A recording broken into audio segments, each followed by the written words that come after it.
দেখ না, আমার মোবাইলে কত আননোন নাম্বার থেকে নিউ ইয়ারের মেসেজ আসছে, হ্যাপি নিউ ইয়ারের যে কত মেসেজ পেলাম আমি সকাল থেকে আজকে। কত জায়গায় আবার পার্টির ইনভিটেশনও আছে, এক দু জায়গা থেকে তো পার্টির ইনভিটেশনও পেলাম। কি করা যায় বলতো? আননোন নাম্বার থেকে মেসেজ কই দেখি। আরে তোর তো এইগুলো বেশিরভাগই সব স্ক্যাম মেসেজ মনে হচ্ছে। শোন, সবার আগে যেগুলো আননোন নাম্বার থেকে যদি হোয়াটসঅ্যাপে কোনো মেসেজ আসে, সেইটা কোনো রকম ভাবে কোনো লিঙ্কে ক্লিক করবি না, সেটা ইনভিটেশনাল লিঙ্ক হোক বা কোনো রকম কোনো অফারের মেসেজ হোক। যদি আননোন নাম্বার থেকে মেসেজ আসে, লিঙ্কে যদি ক্লিক করলি না করলি তো ছবিতে ক্লিক করলি, যাতেই তুই ক্লিক করবি আননোন নাম্বার থেকে আসা মেসেজের, আর তোর কিন্তু মোবাইলটা হ্যাক হয়ে যেতে পারে। সেক্ষেত্রে মানিটারি একটা স্ক্যাম হওয়ার সম্ভাবনা থাকে। তো সব থেকে ভালো আমি কয়েকটা জিনিস আমি এই নিউ ইয়ার উপলক্ষে তোকে বলে দিচ্ছি, তুইও তোর বন্ধু বান্ধবদের সঙ্গে এটা শেয়ার করে দিবি। 1 নম্বর, নিউ ইয়ারে আমরা একে অপরকে উইশ করি, হোয়াটসঅ্যাপের মাধ্যমে করি, ফোন করে করি।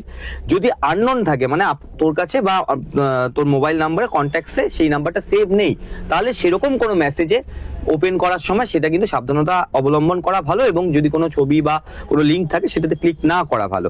সেক্ষেত্রে তোর মোবাইলটা হ্যাক হওয়ার, স্ক্যামারদের হাতে চলে যাওয়ার ডেটা সম্ভাবনা থাকে।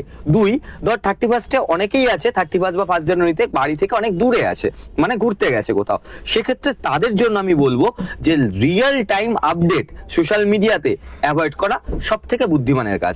মানে ধরুন আমি এখন আছি হচ্ছে আমার বাড়ি থেকে অনেকটা দূরে, আমি কোনো একটা জায়গা, সাপোজ আমি পুরুলিয়াতে ঘুরতে এসেছি, তো আমি আজকে পুরুলিয়া যে জায়গাগুলো সাইট সিন করছি সকাল থেকে লাইভ বা ছবিতে আপডেট, স্ট্যাটাস আপডেট, এগুলো যদি আমি করতে থাকি, স্ক্যামাররা কিন্তু আমার রিয়েল টাইম গতিবিধি মানে ট্র্যাক করছে, এবং সেক্ষেত্রে যেটা চান্সেস থাকে, যদি আমি পুরো সপরিবারে এসে থাকি সেটা যদি তারা জানতে পারে, তাহলে আমার বাড়িতে ফিজিক্যালি এরকম কোনো ড্যামেজ হওয়া, চুরি চাচরামি ইত্যাদি হওয়ার একটা সম্ভাবনা তারা প্ল্যান করে থাকতে পারে।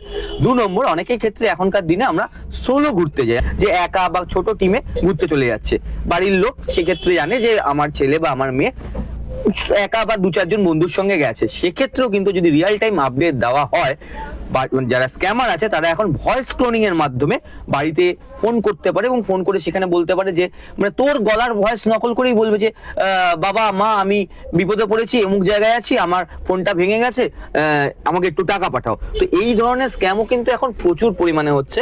তো নতুন বছরে সবার কাছে অনুরোধ যে আপনারা নতুন বছরটা খুব ভালো কাটান, আনন্দে কাটান, কিন্তু তার সঙ্গে সাবধানে কাটান, এবং একটু আমাদের সতর্কতাই কিন্তু আমাদের নিজেদের ডেটা সেফটি বা আমাদের নিজেদের সেফটির জন্য প্রচন্ড গুরুত্বপূর্ণ। বিশেষ করে 2026-এ আমাদের সাইবার সিকিউরিটি কিন্তু খুব বড় একটা চ্যালেঞ্জ, এবং সেক্ষেত্রে আমাদের নিজেদেরই উদ্যোগী হতে হবে নিজেদেরকে এবং নিজেদের পরিবারকে এই ধরনের অপরাধের হাত থেকে বাঁচানোর জন্য। ভিডিওটা ভালো লাগলে পরে বন্ধুদের সঙ্গে শেয়ার করে দিবি।